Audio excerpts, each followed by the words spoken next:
स्वागत है दोस्तों आपका नित्य एग्जाम पॉइंटर पर। और हम इस समय पढ़ रहे हैं सुखनाशोपदेश। सुखनाशोपदेश के इस अंक में हम पढ़ेंगे सुखनाश के द्वारा लक्ष्मी के प्रति की गई व्याख्या को। और यह जो पैराग्राफ है यह आपके परीक्षा के दृष्टिकोण से बहुत इम्पॉर्टेंट है, क्योंकि इसमें लक्ष्मी की कई विशेषताओं को बताया गया है। तो इसको ध्यान से देखें। सर्वप्रथम हम इसका मूल पाठ करते हैं, वह पाठ वाचन होगा, उसको ध्यान से सुने। नहि एवं विधम अपरम अपरिचितम इह जगति किंचिदस्ति यथ एयम अनार्या लब्धापि खलु दुखेन परिपाल्यते। दृढ़ गुण पास छंदान निस्पंदी कृतापि नश्यति। उद्दाम दर्प भट सहस्रोल्लसिता लसिता अशिलता पंजर विधृताप्य अपक्रामति। मद जल दुर्दिनांधकार गज घन घटा परिपालितापि प्रपालयते।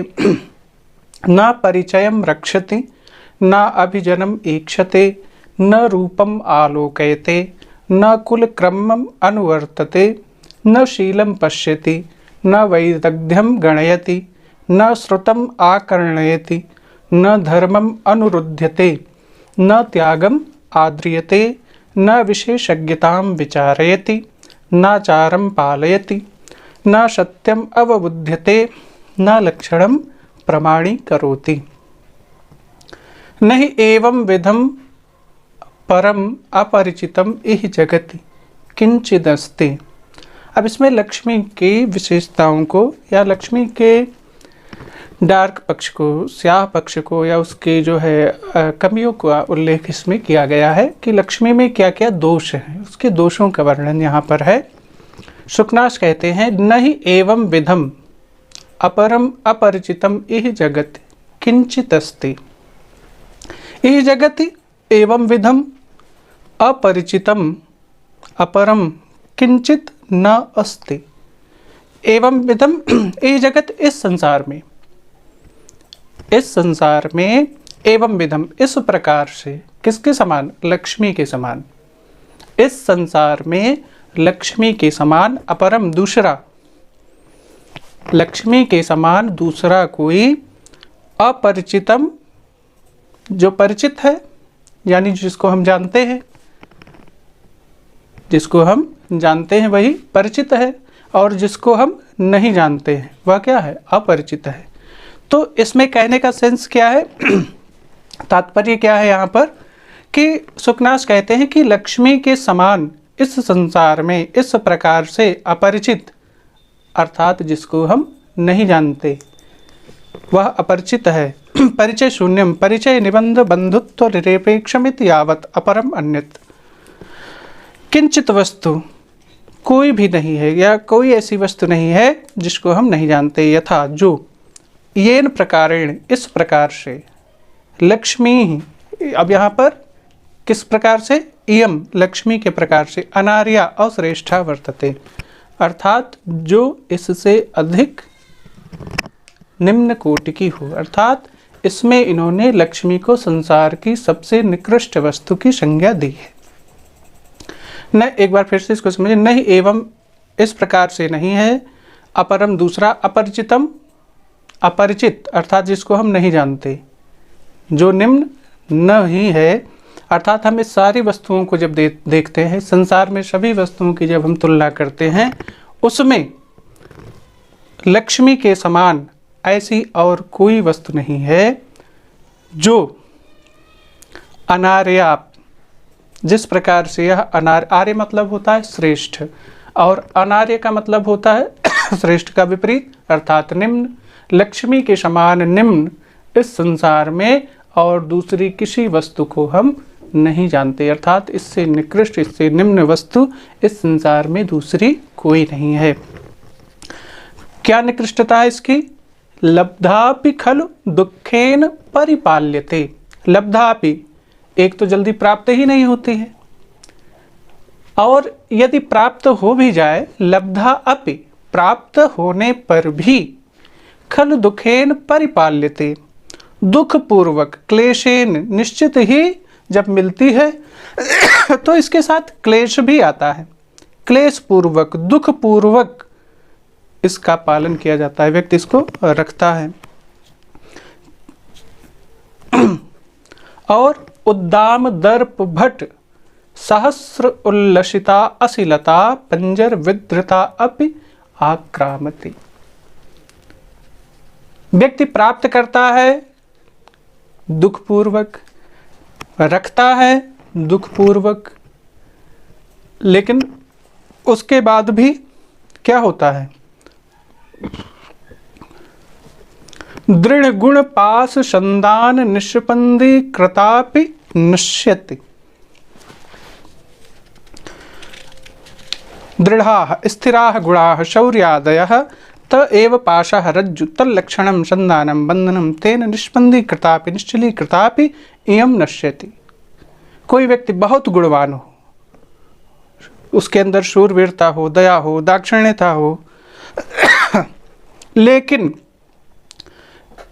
इन पासों से, इन गुण रूपी पासों से, गुण रूपी रस्सियों से बांध करके रखने पर भी यह उसको शिथिल करके, निश्चल करके चली जाती है, अर्थात नष्ट हो जाती है। दृढ़ गुण पाश संदान निष्पंदी कृतापि नश्यति। गुण रूपी मजबूत रस्सियों से, गुण का एक तात्पर्य व्यक्ति का गुण है और एक गुण का एक तात्पर्य रस्सी भी होता है, स्यूत होता है। तो व्यक्ति के गुण रूपी कौन से गुण?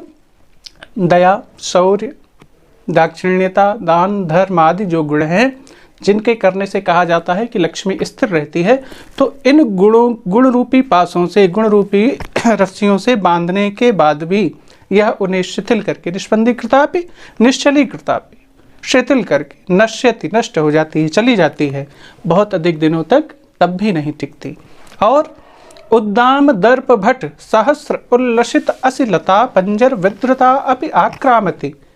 इसको सुरक्षित रखने के लिए हजारों अपने बल के अभिमानी, घमंडी, जिनको अपनी ताकत पर अभिमान हो, ऐसे हजारों योद्धाओं को, जो क्या हों?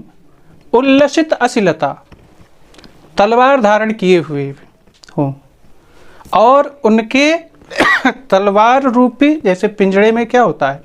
शरिया होती है, शरिया के अंदर पक्षी रहता है। तो वीरों की तलवार के बीच में भी यदि इसे रखा जाता है तो भी यह उस पिंजड़े को छोड़ करके उड़ जाती है, अर्थात चली जाती है। उद्दाम दर्प भट सहस्र उल्लसित, हजारों अपने बल के अभिमानी, अपने बल के मानी योद्धाओं की तलवारों के पंक्तियों के बीच में, पिंजड़े में रहने पर भी यह उसे अपक्रामति, पार कर जाती है, चली जाती है। और मदजल दुर्दिनांधकार गज घन घटा परिपालितापि प्रपालयते। मदजल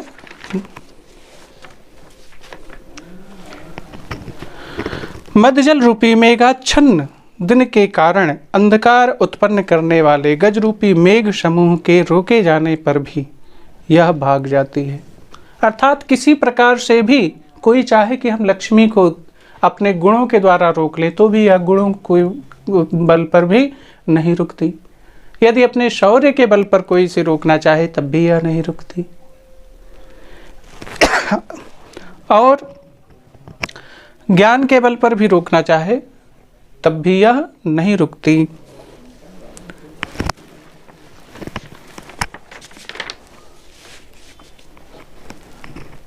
मध्यजल रूपी दुर्दिन के अंधकार से युक्त गज रूपी मेघ समूह से परिरक्षित मध्यजलानेव दुर्दिनानि तेषाम अंधकारः तद्युक्ताः गजाः त एव गणाः तेषाम घटा तया परिपालिता। अब यहाँ पर हाथियों का जो समूह है वह किसका सूचक है? शौर्य का, वीरता का सूचक है। जिसके पास इतने हाथी होंगे कि जिनके मध्य जल से गिरने वाला जो जल है, जो मध्य जल है, वह किसके समान हो? बारिश की बूंदों के समान हो। तो इसका मतलब गजों की संख्या अत्यधिक होगी। और उनकी श्यामता की तुलना किससे की गई है? मेघ समूह से। यानी इतने अधिक गज जिसके पास हो वह शौर्य संपन्न होगा ही, लेकिन उसके बावजूद भी वह भाग जाती है। उसके बावजूद भी लक्ष्मी उसके पास टिकती नहीं है। न परिचयम रक्षति, यह किसी परिचय की भी परवाह नहीं करती है। जैसे वंश परंपरा में लक्ष्मी, मान लीजिए किसी कोई राजा है, सम्राट है, तो उसका पुत्र भी सम्राट हो, यह जरूरी नहीं है। यह परिचय को यानी वंश परंपरा का भी रक्षण नहीं करती है कि हाँ हम इनके यहाँ इतने दिन से रहे हैं तो इन्हें छोड़ करके ना जाएं, इनके वंश को, इनके कुल को छोड़ करके ना जाएं। लक्ष्मी इसकी भी परवाह नहीं करती है। ना अभिजनम ईक्षते, ना खानदान को पहचानती है, ना रूपम आलोकयते, ना ही कोई बहुत सुंदर है उसके सौंदर्य को देख करके रुकती है, ना वंश परा का अनुगमन करती है, ना सौंदर्य देखती है, न कुल क्रमम अनुवर्तते, ना ही वह कुल क्रम का अनुवर्तन करती है, अर्थात पिता के बाद पुत्र को भी वही लक्ष्मी प्राप्त हो जाए यह जरूरी नहीं है। न शीलम पश्यति, न सदाचरण को देखती है, चरित्रता को देखती है। क्यों? क्योंकि बहुत सारे सच्चरित्रवान व्यक्ति धनहीन भी हैं, धनहीन रहे हैं। तो इसका मतलब लक्ष्मी जो है वह शीलता को भी नहीं देखती है। न वैदग्ध्यम गणयति, न श्रुतम आकर्णयति, ना ही यह वैदग्ध्यम पांडित्यम, ना ही यह पांडित्य को, विद्वता को देखती है। न श्रुतम आकर्णयति, ना ही शास्त्र को सुनती है। न आर्द्रियते धर्म त्यागम धर्मम, ना ही यह धर्म का ही आदर करती है, न त्याग का आदर करती है, और न ही विशेषज्ञता विचारेति, ना ही यह विशेषज्ञता को विचारती है। यानी किसी के अंदर कोई विशेष गुण है या विशेष योग्यता है तब भी उसके पास लक्ष्मी हो यह जरूरी नहीं है। कोई बहुत शास्त्रज्ञ हो तो भी उसके पास लक्ष्मी का होना जरूरी नहीं है, और ना ही कोई बहुत पांडित्यपूर्ण हो उसके पास लक्ष्मी विद्यमान हो ऐसा भी आवश्यक नहीं है। अर्थात लक्ष्मी ना ही कुल देखती है, ना सौंदर्य देखती है, ना वंश परंपरा को देखती है, न कुल क्रमम अनुवर्तते, ना ही वंश परंपरा को देखती है, ना ही वैदग्ध्यम आर्द्रियते, ना ही पांडित्य का आदर करती है, न शास्त्रम अनुरुद्धते, ना ही शास्त्र का अनुसरण करती है, न विशेषज्ञताम विचारयति, ना ही विशेषज्ञातृत्व को, विशेषता को महत्व देती है, न त्यागम आद्रियते, न त्याग का महत्व करती है, न चारम पालयति, और ना ही सदाचरण को ही मानती है, आचरण सदाचरण का ही पालन करती है। न सत्यम अवबुद्धते, न लक्षणम प्रमाणीकरोति, ना ही यह सत्य को जानती है और ना ही लक्षणम प्रमाणीकरोति। लक्षणम जैसे कहा जाता है कि जिसके हाथ में चक्र हो, गदा का चिन्ह हो, उसके पास लक्ष्मी रहती है, तो यह उन लक्षणों को भी प्रमाणित नहीं करती है।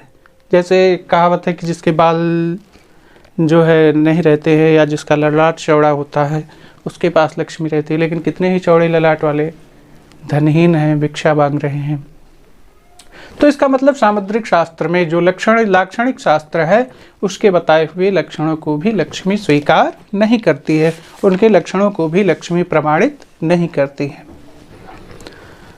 एक बार फिर से देखें, नहीं एवं विधम अपरम अपरिचितम इह जगति किंचिदस्ति यतेयम अनार्या, इह जगति अस्मिन् संसारे एवं विधम एतादृशम, इस प्रकार से किसके समान, लक्ष्मी के समान, अपरिचितम परिचय शून्यम, अर्थात जिसको हम न जानते हों, अर्थात जिसको हम इस संसार में न जानते हों ऐसा कोई इस संसार में नहीं है। क्या? अनार्या, अर्थात निम्न। आर्य मतलब श्रेष्ठ उच्च कोटि का, और अनार्या निम्न कोटि का, अर्थात लक्ष्मी के अतिरिक्त दूसरा इस संसार में ऐसा कोई निम्न नहीं है जिसको हम न जानते हों, अर्थात जिससे हम अपरिचित हों। क्यों? ऐसा क्यों कहा? क्योंकि लब्धापि खलु दुखेन परिपाल्यते, और कोई चीज़ है उसको व्यक्ति पा करके संतुष्ट हो जाता है, या उसको उसकी रक्षा में उसे कष्ट नहीं होता, या उसे और चीज़ों के लिए इतना मेहनत नहीं करना पड़ता व्यक्ति को। लेकिन लक्ष्मी क्या है, लब्धा, पहले तो प्राप्त ही नहीं होती, लेकिन प्राप्त हो भी जाए तो निश्चय ही उसका पालन दुख पूर्वक होता है, क्लेश पूर्वक होता है। दृढ़ गुण पास संदान निष्पंदी कृतापि नश्यति। दृढ़ मजबूत गुण पास, गुण रूपी रस्सियों से गुण के पास में संदान बांधने पर भी निष्पंदी कृतापि, निश्चली कृतापि, उसको शिथिल करके, निश्चल करके नश्यति, नष्ट हो जाती है। उद्दाम दर्प भट सहस्र, उद्दाम मानी जो उत्कट हैं, जिनको अपने बल पर, अपनी शक्ति पर मान है, ऐसे सहस्र हजारों भट योद्धा। उल्लसित अशिलता, ऐसा अशिलता तलवार रूपी लताएं जो कैसी हो, उल्लसित हो, निकली हुई हो, तलवार खींचे, अर्थात सजग योद्धाओं के तलवार रूपी पंजर से, पिंजड़े से भी विद्रता अपि आक्रामति, अगर उनमें उसको स्थापित कर दिया जाए, हजारों मानी योद्धाओं के तलवारों के पिंजड़े में लक्ष्मी को स्थापित कर दिया जाए तो भी यह अपक्रामति, निकल जाती है, उनके अंदर नहीं रहती। मदजल दुर्दिनांधकार गज घन घटा परिपालिता भी प्रपालायते। हाथियों के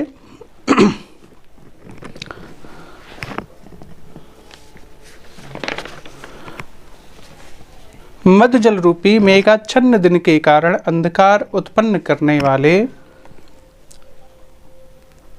गज रूपी मेघ के समूह से रोके जाने पर भी यह भाग जाती है। और न परिचयम रक्षति, ना ही यह परिचय की रक्षा करती है, ना ही यह परिचय की परवाह करती है। न अभिजनम ईक्षते, ना ही यह कुल को देखती है। अभिजन कुलीनता, ना ही यह कुल को देखती है। न रूपम आलोकयते, ना ही यह सौंदर्य को देखती है। न कुल क्रमम अनुवर्तते, ना ही यह वंश परंपरानुसार रहती, अर्थात पिता के पास थी तो पुत्र के पास, फिर पौत्र के पास, इस प्रकार से यह कुल क्रम का अनुवर्तन भी नहीं करती है।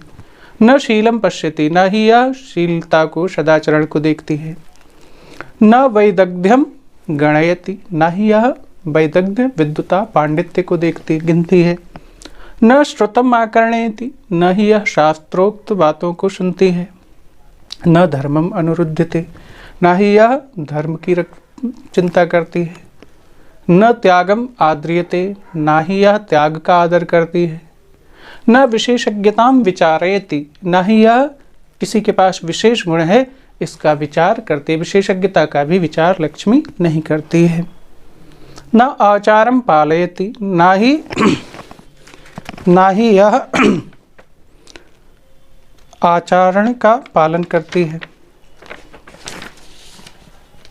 न सत्यम अवबुध्यते, न लक्षणम प्रमाणी करोति, और ना ही यह सत्य को जानती है। सत्यम अवबुद्धते, ना ही यह सत्य को जानती है और ना ही लक्षणों को प्रमाणित करती है। लक्षणों, यहाँ पर लक्षणों का तात्पर्य मैंने बताया आपको कि सामुद्रिक शास्त्र में ऐसा वर्णन है कि